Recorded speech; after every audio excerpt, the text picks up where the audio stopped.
Assalamualaikum warahmatullahi wabarakatuh. Apa kabar semuanya? Semoga selalu sehat, dilancarkan rezekinya, dimudahkan segala urusannya. Amin.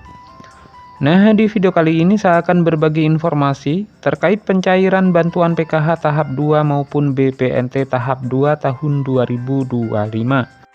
Nah, siap-siap kehilangan bantuan sosial baik PKH BPNT tahun 2025 di tahap 2 bagi KPM golongan ini, setelah Kemensos resmi gunakan DTSN di pencairan tahap 2. Nah, siapa saja kira-kira KPM yang masuk ke dalam golongan yang akan kehilangan pencairan dana bantuan sosial PKH dan BPNT tahun 2025 ini? Maka dari itu simak terus videonya sampai selesai agar supaya tidak ketinggalan informasinya. Nah, perlu diketahui bersama bahwasanya telah resmi berlaku aturan baru ya, dan siap-siap kehilangan pencairan Bansos PKH dan BPNT tahun 2025 bagi KPM golongan ini setelah Kementerian Sosial resmi menggunakan data baru yaitu DTSE di penyaluran tahap 2. Nah, seperti yang kita tahu bahwa saat ini Kemensos sudah resmi menjadikan DTSE sebagai acuan data baru di tahun 2025. Dan di waktu yang sama DTKS resmi dihapus dan kini berlaku aturan baru sesuai yang ditetapkan Kemensos melalui DTSE. Nah, dengan adanya data tunggal sosial ekonomi nasional, data setiap KPM akan dirombak total sehingga KPM lama tidak bisa secara otomatis masuk ke daftar data baru. Penghapusan DTKS dan beralihkan ke penggunaan DTSE ini menjadi keputusan dan langkah besar pemerintah dalam penyaluran dana bantuan sosial. Sehingga tidaklah heran ya jika KPM lama kehilangan bantuan sosial PKH dan BPNT tahun 2025 di tahap 2. Walaupun perubahan ini membawa dampak baik dalam hal keakuratan dan validasi data lebih terjamin, namun tidak akan semua KPM bisa tetap menjadi penerima Bansos di tahun 2025 ini.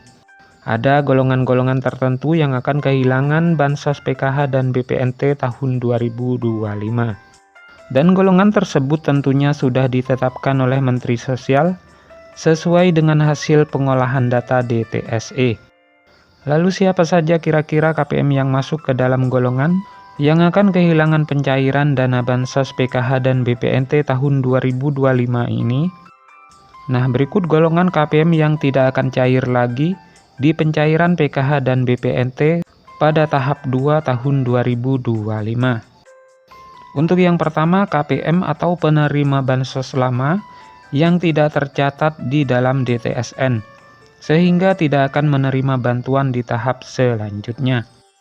Selanjutnya, KPM lama yang tercoret atau tersingkirkan akibat penambahan penerima baru yang akan masuk dalam daftar. Artinya komposisi penerima Bansos bisa berubah secara signifikan. Selanjutnya, golongan KPM yang masuk graduasi ya, di mana keluarga penerima manfaat yang sudah mandiri atau dianggap tidak lagi memenuhi kriteria akan dikeluarkan dari daftar penerima bantuan sosial tahun 2025. Selanjutnya, KPM yang tidak lagi memiliki komponen PKH. Nah, keluarga yang sudah tidak memenuhi syarat komponen PKH seperti anak yang telah lulus sekolah tidak lagi terdaftar sebagai penerima. Hal ini terjadi akibat pembaruan data yang dilakukan pemerintah untuk memastikan bantuan tepat sasaran. Selanjutnya, KPM yang tidak lolos verifikasi kelayakan, di mana setiap bulan pemerintah melakukan verifikasi kelayakan penerima bantuan sosial. Nah, KPM yang dinyatakan tidak layak, misalnya karena perubahan kondisi ekonomi, tidak lagi berhak menerima bantuan sosial. Kategori ini menunjukkan pentingnya pembaruan dan validasi data penerima Bansos agar bantuan tepat sasaran. Nah, sekian dulu informasi ini, semoga bermanfaat. Sampai ketemu di informasi-informasi selanjutnya. Assalamualaikum warahmatullahi wabarakatuh.